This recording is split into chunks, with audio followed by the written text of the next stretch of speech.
Salam Nusantara. Om Swastiastu, Om Mawi Genamastu Namo Sidem, Om Sidirastu Taksurwa, Anu Badra Kerto yang Kuwiswata. Judul cerita Cupak Kerantang. Dulu kala ada seorang petani hidup di tengah-tengah persawahan dengan mempunyai anak 2 orang. Yang pertama namanya Ki Gede Cupak, yang kedua namanya Ki Made Gerantang. Ki Gede Cupak ini mempunyai tabiat kurang baik. Dia sombong, serakah, angkuh, loba gitu. Nah, suatu saat disuruhlah mengerjakan sawah oleh bapaknya ke sawah berdua gitu. Setelah begitu Ki Gede Cupak dengan Made Gerantang langsung dia ke sawah kerja dari pagi sampai sore. Nah, si Cupak ini karena dia orang yang serakah, loba, jahat gitu. Pada waktu istirahat makan siang gitu, makan siang, adiknya disuruh mencari air gitu, disuruh mencari air, ya agak jauh sedikit gitu. Nah, mungkin air seperti sekarang lah agak krisis gitu, krisis air.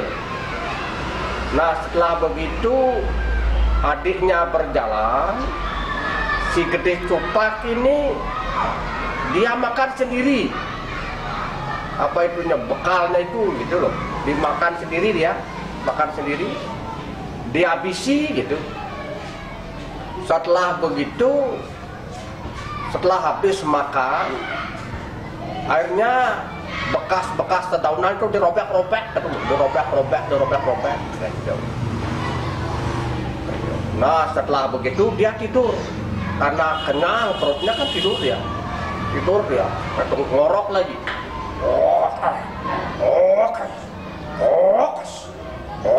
gitu, sambil kentut lagi dia gitu, karena kekenyangan perutnya gitu, sambil ngorok, sambil kentut, sambil keriak giginya itu loh, keriak gitu. Setelah begitu datang adiknya membawa air gitu. Dibanguni kakaknya gitu. Beli gede, bangun subuh nih subuh aduh ye. Nah, akhirnya si Gede Cupak ini apa namanya itu ya, karena kaget dulu dia bangun langsung karena kehausan dari tadi belum minum air gitu. Habislah air itu setengah timbo itu dia diminum gitu. Lalu adiknya bertanya, mana Kak Gede bekalnya gitu. Dia makan anjing mungkin ini, udah habis ini daun-daunannya tuh dirobek-robek deh anu nih gitu. Sebutir nasi pun tidak ditinggal adiknya gitu. Adiknya ya menangis lah begitu, menangis dia gitu. Dia karena belum makan gitu. Nah, karena apa itu ya, di samping menahan lapar adiknya gitu, karena dia kerja sampai sore. Setelah itu habis kerja sore itu pulang. Kakaknya si Gede ini, si Gede Cupak ini nyuruh adiknya, kamu mandi dulu, sebelum pulang mandi, dada kotor. Tuh dia. Setelah begitu adiknya mandi bersih-bersih. Memang adiknya ini orang baik, bersih, rapi gitu, sopan santun dia, hormat pada kakaknya, hormat pada orang tua gitu. Nah, kalau orang-orang yang menghormati orang tua, menghormati kakak gitu, kalau orang di Hindu namanya Matri Dewa Bawa, Matru Dewa Bawa. Ibu bapakmu itu sebagai perwujudan Tuhan itu sendiri. Makanya si Made Gerantang ini selalu hormat dengan adiknya, dengan orang tua, dengan kakak gitu. Selalu hormat dia. Apapun perintah bapak, ibu kakak selalu dituruti, tidak pernah nentang dia. Nah, lantas setelah itu cerdas lagi, cerdas, cekatan dia kerja. Nah, si Gede Tupak ini dia duluan pulang, dia kecebur di lumpur gitu. Dia membuat pinah dengan orang tuanya sambil menangis dia. Gitu. Bapak, ibu, saya sendirian kerja di sawah. Si Made Gerantang itu cuma main-main dia, tidak mau nolongi saya. Saya sampai begini nih, berlumuran lumpur saya. Nasinya dihabiskan dengan dia. Kayak itu dia. Setelah begitu, sebentar datang adiknya. Datang adiknya betul, karena kan dia sudah mandi, bersih, rapi gitu. Akhirnya bapak ibunya percaya, marah-marah dia. Akhirnya dipukuli dia, disiksa dia gitu. Orang pemalas, makan kuat, kerja tak mau kamu ini. Orang apa? Kamu tidak nurut orang tua, tidak hormat dengan orang tua. Gitu. Akhirnya dia menceritakan lah, begitu, menceritakan historis kronologisnya dia. Itu dari pagi sampai siang dan sore bekalnya dihabiskan. Jangan percaya bu, itu dia Gede Tupak. Jangan percaya. Ini buktinya. Dia sudah bersih, saya masih berlumuran lumpur ini. Saya datang dari belum dapat mandi dari pagi dan sore. Saya kerja. Ini si Made Gerantang ini selalu dia gitu. Malas dia, tidur, makan, kerjaannya di sawah. Tuh dia. Akhirnya diusirlah si Made Gerantang. Diusir dia. Setelah diusir dia terus berjalan. Nah, kakaknya ini ya si Gede Tupak ini memang apa dengan adiknya itu loh, ya apa namanya itu begini, kangen gitu loh, kangen. Akhirnya diikuti adiknya terus kemana-mana diikuti.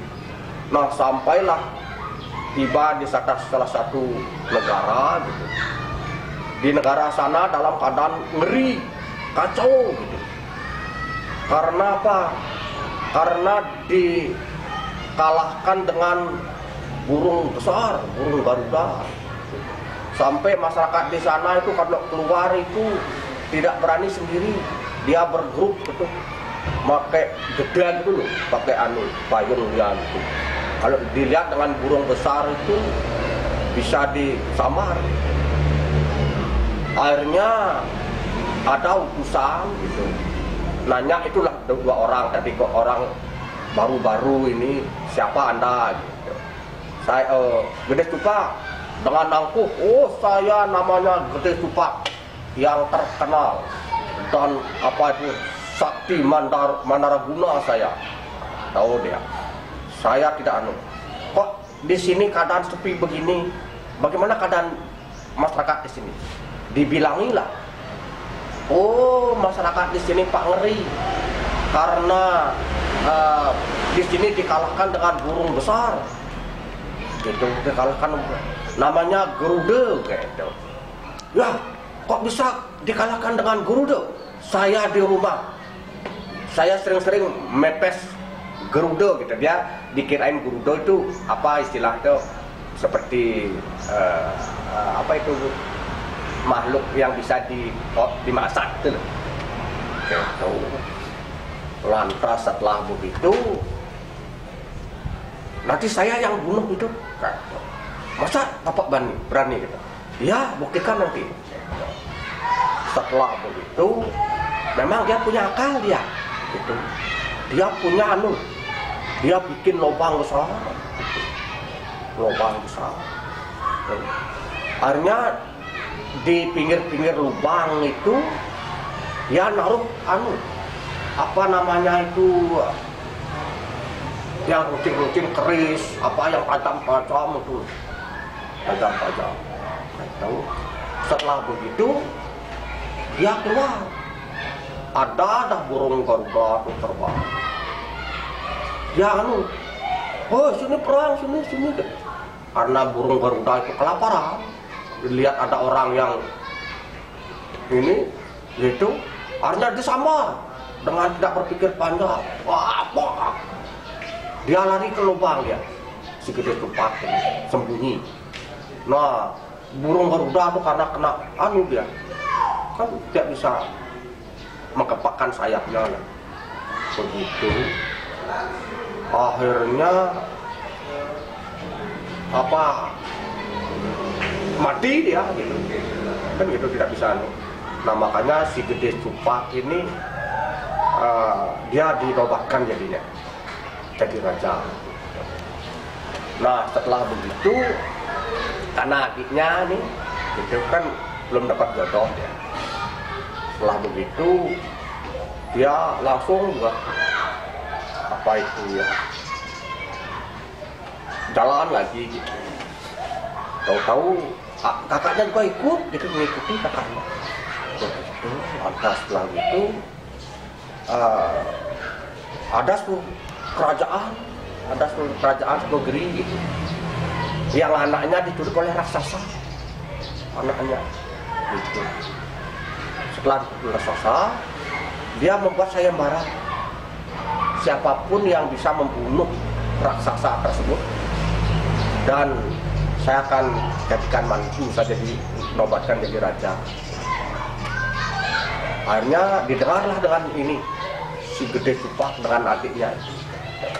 Setelah begitu langsung dia menghadap ke kerajaan itu, menghadap raja. Ampun Tuanku Raja, bagaimana situasi masyarakat di sini Tuanku Raja?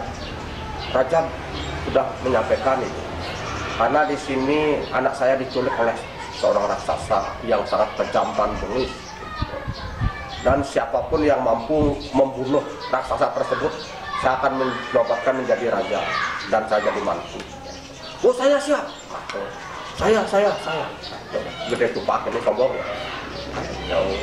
Setelah begitu, akhirnya disuruh mencari di gua. Ya, di gua Nuntuk di sana. Setelah begitu berjalanlah berdua. Dia pertama dilihat gundukan tanah yang tinggi gitu. Bertanya kepada adiknya, Made Gerantang, gundukan apa ini? Ini dah anunya, kotorannya raksasa tadi. Gemetar dia, tak berani. Gemetar dia Gede Tupak. Saya tak berani saya. Setelah begitu, lagi berjalan, dia melihat kolam gitu loh, kolam. Made Gerantang. Ini air apa ini? Ini kencingnya si raksasa. Saya tak berani saya. Tak berani saya. Gemetaran dia, karena ketakutan dia gitu. Akhirnya disuruh dia naik di kayu. Setelah naik di kayu, akhirnya si Gerantang ini karena sudah nekat gitu loh, akhirnya ditantanglah raksasa itu. Karena si Gerantang ini mendapat wasiat gitu loh, mendapat keris sakti gitu. Setara dengan keris Empu Gandring mungkin gitu. Akhirnya ditantang. Akhirnya setelah terjadi peperangan, terbunuhlah raksasa tersebut. Nah setelah terbunuh raksasa tersebut begitu, si Gede Tupak baru turun. Setelah mati baru dia bacok-bacok. Akhirnya dia lapor pada raja, yang bunuh saya, ini buktinya, ini kan. Si raja tidak percaya. Akhirnya atas musyawarah, karena si Gede Tupak itu sudah punya istri dan punya akhirnya dibagilah. Si Gede Tupak menjadi raja dan dinobatkan di sana dan menjadi mantu raja.